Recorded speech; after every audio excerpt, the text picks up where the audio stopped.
Welcome to another Bible in a Year Q&A. This is for questions regarding April 1st through the 15th. So a couple questions here. I'll do the Old Testament and I'll jump into the New Testament ones. First, Old Testament, kind of when and how did the Ark of the Covenant get lost? Hold that thought. All right, it'll come in the next overview, April 16th to 30th. We'll hear of them losing it in 1 Samuel, and then getting it back, and then lose it later on in the exile, which at the end of Book of Kings, the temple gets raised. So just hold on. All right, we'll get there. All right, I know we're all excited to hear what happens to the Ark of the Covenant and when does Indiana Jones find it. I'm just kidding. That doesn't really happen. That's just Hollywood. First, so I have a question on Joshua chapter 18, verses 2 to the end of chapter, or verse 51 of 19, so the end of through verse chapter 19. It speaks of the territories of the land of the promised land being portioned up. Shortly before this passage, we hear of Judah getting, so Judah, this part in place of Judah that's been given him, going back to Jacob's blessing over Judah, and then also Caleb's faithfulness of being one of the spies. And then there's Ephraim and Manasseh are Joseph's sons. So Joseph has a particular role. And then chapter 18, it gets into the remaining tribes. Now, not all the tribes are mentioned. Remember that there's a couple of them. Gad, I think it's Manasseh or Ephraim, Manasseh, one of the Joseph sons, tribes there, and Reuben are all on the eastern side of the we call it the Jordan. All right, so they're on the eastern side. These other tribes are on the western side, which we typically Palestine. The other actually side is modern day Jordan. So they wanted land early, so God gave it to them, but they still have to go in and help conquer the land with their brothers' tribes. But the ordering here, so it goes Benjamin. So Benjamin, one of the sons, Joseph and Benjamin are the son of Rachel. So there seems to be an ordering of birth of, and then Simeon, Zebulun, Issachar are sons of Leah, of Jacob's sons that he had through Leah, and then the other ones are the other children that he had through their maidservants, because Leah and Rachel weren't having, or Rachel wasn't having kids, so she had her maidservant, and then Leah's like, well, I want more kids on quote unquote on my side. I think I spoke of that earlier. So that seems to be the ordering. How they exactly it speaks in chapter 18 verse 10 of Joshua, and Joshua cast lots for them in Shiloh. What is that? Some type of chance way of them, whatever land. I don't know if he had like a big primitive map or whatever, and he says, who's going to get this territory, and cast lots. Okay, this tribe's going to get it. It's not. We aren't given details, and so this similar casting lots is with the 11 apostles after Judas dies, after the resurrection, right before Pentecost. They're like, there's only 11 of us, there's got to be 12 of us, because it's a symbolic number of 12. It's the new Israel, so they cast lots, and Matthias is chosen. And so this casting lots, you might think, well, that just seems like really superstitious or something. It can be, but in their context, it's an unhuman, tampered way of deciding this trust. It's kind of the biblical understanding of it in these contexts is they aren't choosing for themselves. It's out of their control. So it's when you roll the dice, unless you're cheating the way you're rolling them, like you don't have a choice, and so it's left in it's God's hands of how the dice are going to fall, if you will. Now I don't know if they use dice or what exactly they use. It doesn't explain. I haven't come up with anything I've read exactly how exactly they cast lots, but that's what it was out of their control. It wasn't how they fought for pieces of lands. It was the lots were cast. Now, Judah in particular gets kind of special privilege because of the faithfulness of Caleb, when he was one of the spies, and so God gave him, especially in the tribe of Judah, this primacy of the tribe of Judah, in kind of going to be ruling over the other, kind of head of the other tribes, which King David will come from later on.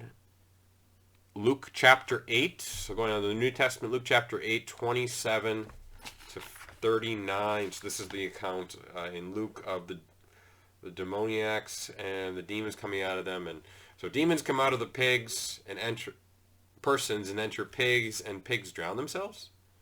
Yes. And then they comment, well, quite a sense of humor. Yes, it's quite a sense. Pork prices skyrocketed. If people think a year or so ago pork was going to like skyrocket or whatever, it really skyrocketed there.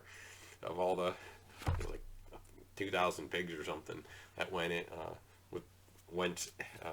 drowned in the Sea of Galilee. Now, why is this? What's with this all about? Well, first of all, it's when Jesus does that, he's in Gentile territory, predominantly Gentile territory. There are Jews in that area, Jewish community, but they're kind of a minority, and so the fact that there's these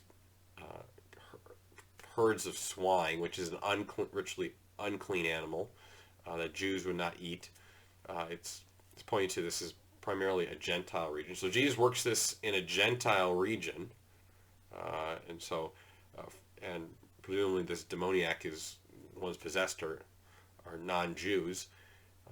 So he does it. He's kind of doing his power not just for the Jews, people of the old, God's chosen people of the Old Testament. He's actually extending it to other nations. It points secondly to the strength that God protected those possessed with all these demons and stuff, that they were able to take out all these pigs, like possess all these pigs and take them out, but the lives of these persons that were possessed, they were preserved. The demons didn't throw them into the sea to kill. They weren't able, this idea of God's protection over them. They're worth much more than 2,000 swine. And then lastly, the people come out and they want to get rid of Jesus. They're like, Jesus, leave us, because you just destroyed our economy. We're going to have to eat bologna for the next year. But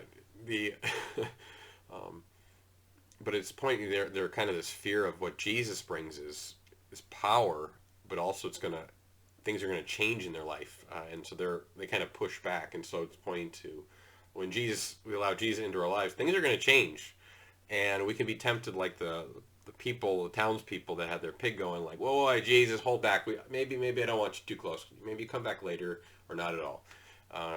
So it's kind of a number of different layers of what's being communicated there, revealed for Jesus extending to the Gentiles.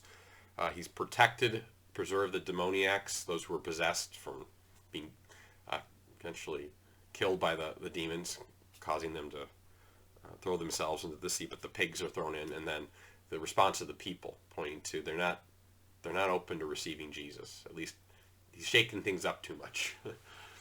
Even if it's amazing that they're still, like, see, the economics and stuff is more important than the fact that he casts out all these demons from these those who were possessed. And then I have a general question, since it's Easter time right now, Easter season. Do you know the timeline in what Jesus was doing from when he rose from the dead until he ascended? So he rose from the dead, and then there's about 9 different accounts. Now there's more than 9 actually, but you can actually pair them together. Like John chapter 20, when he appears to the apostles on Easter evening, it also shows up toward the end of Luke chapter 24. Of 24, yeah. After the road to Emmaus, and then he appears to them, and they think he's a ghost. It's essentially the same kind of appearance, but from Luke's perspective, which the details, sometimes the details are slightly different, which doesn't mean it's not true. It's just those are just different details. Just as news reports and they do witnesses, and you don't take, well, all these witnesses must be wrong because they didn't say exactly the same thing. Well, if they give maybe slightly different details. Now it's problematic if they're utterly contradictory. Like There was a car crash. No, there wasn't. Okay, then, two people that were there or testify. Okay, you can't both be right. There wasn't both. So there's about 9 accounts. But in terms of how they're ordered, there isn't really. There's very little ordering of what. It seems he appears to Mary Magdalene in John chapter 20. He appears along the road to Emmaus.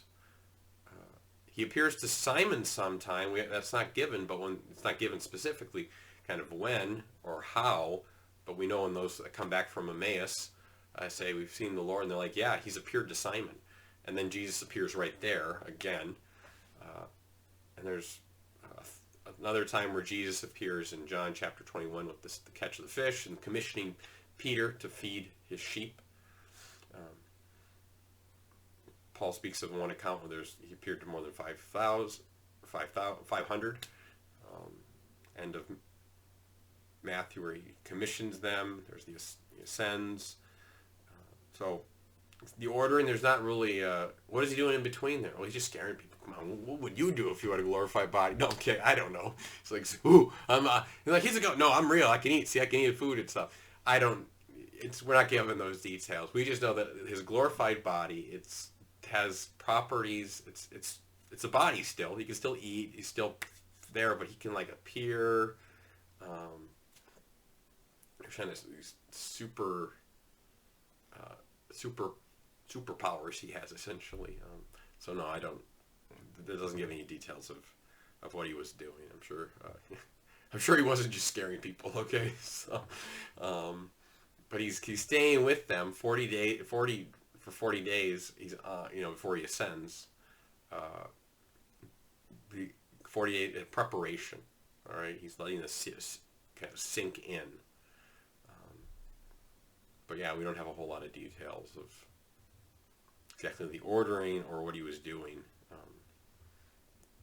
fully for those 40 days. It's presumed that he appeared and then he would kind of not, go away. And at least the first two accounts where we have in John chapter 20, he appears on Easter to Mary and then the apostles on Easter evening. And then 8 days later he appears on Sunday.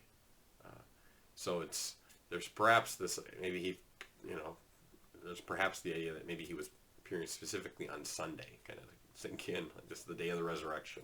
It's